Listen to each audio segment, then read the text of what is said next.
Hi, I'm Heather Parham. I am a Gilda's Club member. I've been coming to Gilda's Club pretty much since they opened their doors 15 years ago. I received my second diagnosis of cancer in September of '98, and my doctor had told me about Gilda's Club, and I've been coming ever since. For me, Gilda's Club has been my safe place. It's been a place where I can go that I can talk about feelings that are sometimes hard to talk about to family or friends, because as the survivor, I think we're always trying to protect those people around us.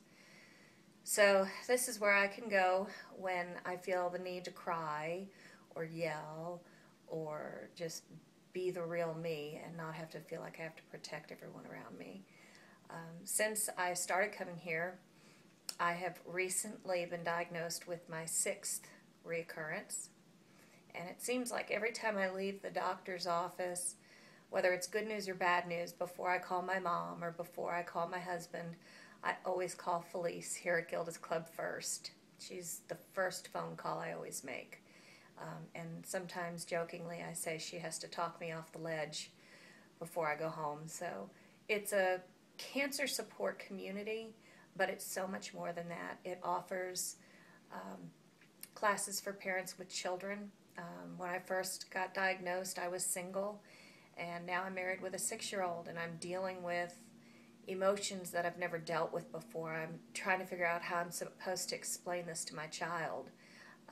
And I know that through here I'm going to learn some tools that'll help me get through that. Please give all the support you can to Gilda's Club.